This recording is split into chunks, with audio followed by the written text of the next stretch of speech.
Fala, meu amigo, minha amiga, bem-vindo aqui a mais um vídeo do nosso canal, Manual do Dinheiro. E hoje vamos falar aqui sobre o cenário atual, o cenário futuro, né? Dessa crise em relação aos investimentos, enfim, o que está acontecendo no cenário econômico atual.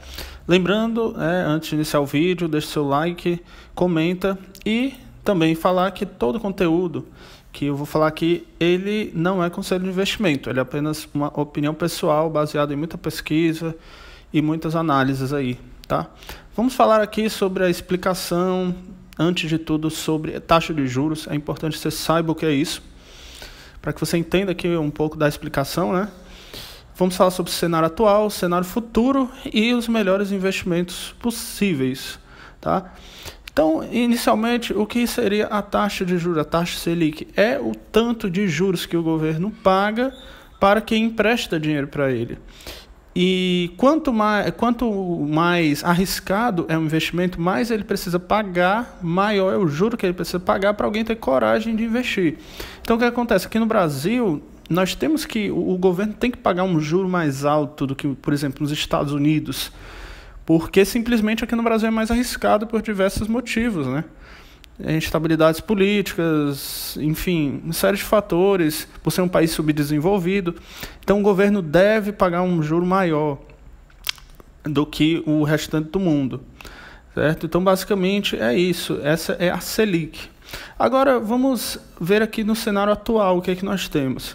Apesar do Brasil precisar pagar altos juros para conseguir captar dinheiro, se financiar, ele no momento está tendo reduções na taxa de juros, ou seja, o Banco Central está cortando as taxas de juros. E o que é que acontece? Quanto menos o país, o Brasil, paga de juro, menos as pessoas querem investir, ou seja, mais as pessoas fogem, os investidores fogem daqui, eles vendem um real, compram um dólar e saem do país. Então, isso gera uma pressão vendedora no real. E quanto mais os juros baixam, mais o real desvaloriza, mais o câmbio deprecia, né? Existe uma fuga de investidores, porque o juros já passa a não compensar mais o risco. E atualmente o juros está em 3%. Saiu de 3,75% para 3%. Tá? E não só questão do juro, o que acontece? O Brasil está também numa crise política, certo? E juntando a todo o histórico negativo que o Brasil tem, então o Brasil deveria pagar um juro maior do que o atual.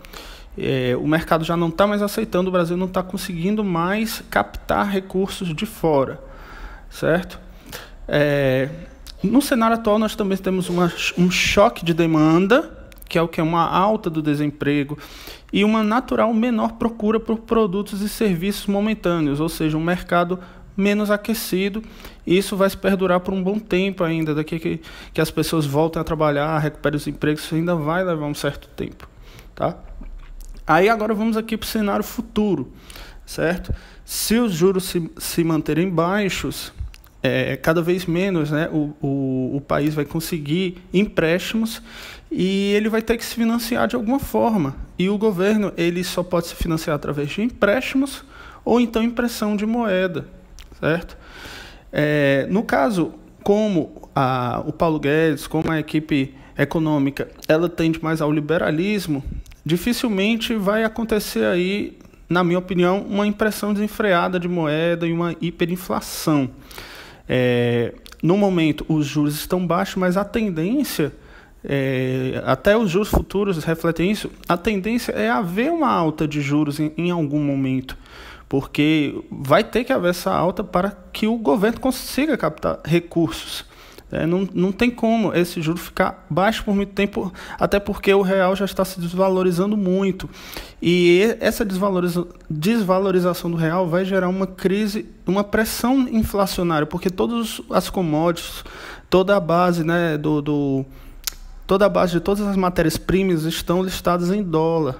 Então isso com o tempo vai gerar uma hiperinflação. Só não gerou ainda aqui no caso do Brasil e nem do mundo inteiro, porque o preço do dólar o preço do petróleo está muito barato ainda e tem esse choque de demanda atual. O mercado está todo parado. Quando o mercado voltar a funcionar, quando a demanda por petróleo começar a normalizar, vai começar a ter uma pressão muito forte da inflação, principalmente aqui no Brasil, por conta do câmbio. Está muito depreciado. Então, o Banco Central, né, o país não vai ter alternativa a não ser subir os juros, ou então nós vamos ter, sim, uma hiperinflação. Então, vendo todo esse cenário, o cenário atual, o cenário futuro, quais seriam os melhores investimentos aí para você aproveitar esse momento? Assim, lembrando que em questão de previsão não tem como a gente prever o curto prazo, o que vai acontecer amanhã ou então daqui a uma semana. Tudo pode acontecer. Agora, como eu falei, do médio prazo a tendência é esses juros subirem ou então nós temos uma hiperinflação. Então você tem que mirar aí em investimentos que vão se beneficiar da alta de juros. Quais são? Seria o que? A renda fixa atrelada à taxa de juros. Eu prefiro a renda fixa através de fundos imobiliários, porque você não paga o imposto de renda quando você recebe dividendos. Lógico que já vem descontado na taxa de administração, enfim, mas assim, o fundo imobiliário acaba sendo mais vantajoso do que você comprar tesouro direto atrelado à Selic. Eu ainda considero mais vantajoso. Certo? Então, um bom investimento aí para o médio prazo, não para amanhã, não para daqui a uma semana, um mês, estou falando para o médio prazo, questão de 6 meses, um ano, seria a renda fixa. Outro investimento muito interessante é o Bitcoin, que é o que? Uma reserva de valor que está totalmente fora do sistema de moedas estatais, digamos assim, não tem como nenhum governo interferir no Bitcoin diretamente, é sempre uma reserva de valor muito interessante, na minha opinião. Ações, em relação a ações elas são sempre válidas, só que vai levar um tempo aí para eles se recuperarem, um bom tempo para se recuperarem totalmente, tá? Mas elas vão se recuperar, elas são sempre investimentos válidos, porque principalmente agora que nós temos descontos absurdos, né, no preço das empresas, muitas vezes até muito além da realidade, mas nós temos algumas oportunidades aí, mas o que demonstra o valor de uma ação não é o seu preço, tá? São os fundamentos. Investir em boas empresas sempre será válido, independente da crise. Mas cedo ou mais tarde as empresas vão se recuperar. E os fundos imobiliários, eu já não diria que não há um cenário de recuperação muito rápido para os fundos imobiliários, porque já teve um recuo do mercado que vai levar um tempo para se recuperar. Então, talvez nós tenhamos aumento aí muito grande das vacâncias dos fundos imobiliários, vai levar um tempo aí para se recuperar, tá certo? Então, na minha opinião, um dos melhores investimentos aí seria investimentos que se beneficiassem com a alta dos juros, que vai acontecer inevitavelmente aí. Mais especificamente, renda fixa atrelada, fundos imobiliários atrelados à renda fixa, à taxa Selic. Tá certo? Bom, essa foi a minha opinião, não é conselho de investimento, é baseado em muita pesquisa. Espero que tenham gostado, um abraço e até o próximo vídeo. Não esqueça de deixar seu like e fazer seu comentário aqui sobre a sua opinião sobre esse momento. Um abraço.